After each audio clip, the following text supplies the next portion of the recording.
जो मैंने आपको हिंदी लैंग्वेज में फर्स्ट पार्ट चैप्टर 3 पढ़ा दिया था, ठीक है। अब आपका आता है सेकेंड पार्ट। तो सेकेंड पार्ट में आपको पढ़ाना था हमें अन्य ध्वनियाँ। तो हिंदी में हमने आपको बताया था कि ध्वनियाँ होती है, जो स्वर होते हैं, व्यंजन होते हैं, 11 स्वर होते हैं, 33 व्यंजन होते हैं। तो इनमें कुछ और ध्वनियाँ होती हैं, ठीक है। वो और ध्वनियाँ है, अनुस्वार है, अनुनासिक है, विसर्ग है। तो अंक की मात्रा जो अनुस्वार होती है वो अंक की मात्रा होती है, अनुनासिक अंक की मात्रा होती है, और जो विसर्ग होती है वो आहा होती है। तो ये विसर्ग से हा का बोध होता है, ठीक है। अब अंक से अंक है, अंगूर है, और जैसे अंग, तो अंग की मात्रा होती है, जैसे उसको चंदबिंदी भी कहते हैं। तो ये अनुनासिक होती है, तो ये अंगूठी है, अंधेरा है, और विसर्ग से प्रातः है, प्रायः है, ऐसे शब्द लिखे जाते हैं, ठीक है। अब आता है रा से बनने वाले संयुक्त व्यंजन अलग अलग रूपों में लिखे जाते हैं। जैसे रा, तो रा कर्म, जैसे कर्म है, और कर्म हो गया, वर्ष हो गया, धर्म हो गया, भ्रम। इसके बाद में जो रा नीचे लगती है उससे होता है क्रम, भ्रम और ड्रम, ऐसे वर्ड लिखे जाते हैं। फिर आती है एक और रा जो नीचे लगती है वर्ड के, तो उसमें ऐसे ट्रक हो गया, ब्रक हो गया, और चक, और हो गया ड्रम हो गया, है ना। ये शब्द लिखे जाते हैं। तो आपने पढ़ा कि वर्ण भाषा की सबसे छोटी इकाई है। इनके सार्थक मेल से शब्द बनते हैं, और जिनसे शब्द नहीं बनते हैं सार्थक, वो निरर्थक शब्द कहलाते हैं। तो जैसे खेल शब्द में खा और ए ला आ वर्णों का मेल है। यदि वर्णों को उलट कर इसे देखें तो इसे लखे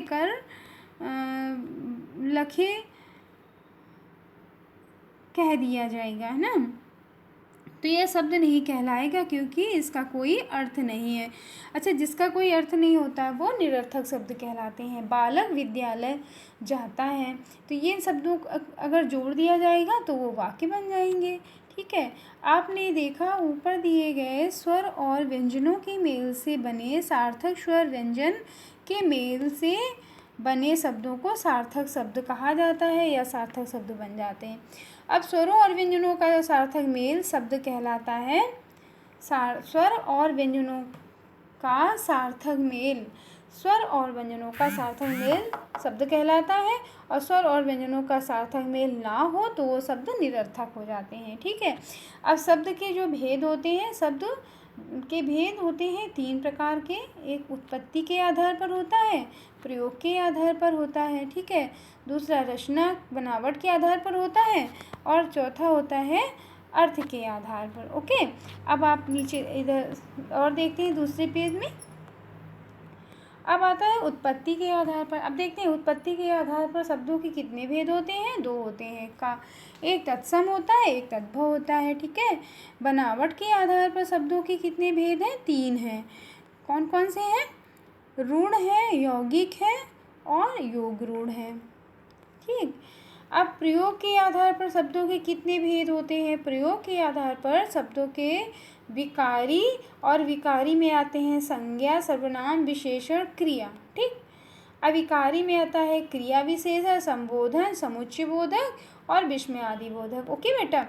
अब आता है आपका अर्थ के आधार पर। तो अर्थ के आधार पर आता है समानार्थी शब्द, और समानार्थी शब्द होता है विलोम शब्द आता है, ठीक है। और गा नंबर आता है अनेकार्थी शब्द आता है, ठीक। तो विलोम आता है, विलोम शब्द मतलब उल्टे शब्द होते हैं। समानार्थी शब्द होते हैं यानी पर्यायवाची शब्द होते हैं। अनेकार्थी शब्द होते हैं यानी अनेक शब्दों के लिए जहाँ पे एक शब्द का यूज़ किया जाता है, ठीक है बेटा।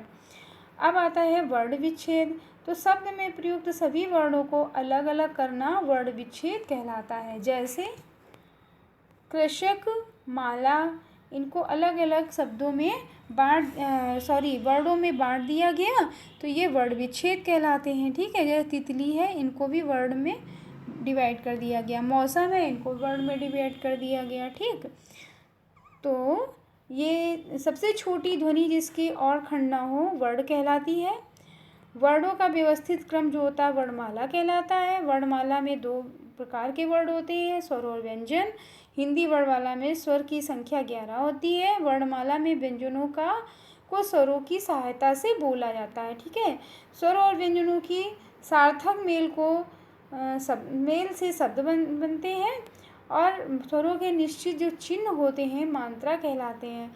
शब्दों को उत्पत्ति, रचना, प्रयोग अथवा अर्थ के आधार पर बांटा जाता है। ठीक है बेटा, चलिए इतना आप रिवाइज करिए और कोई आपको मैं समझा दूँगी। सबसे मेन पॉइंट आपका है इसमें कि इनको कितने भागों में बांटा जाता है।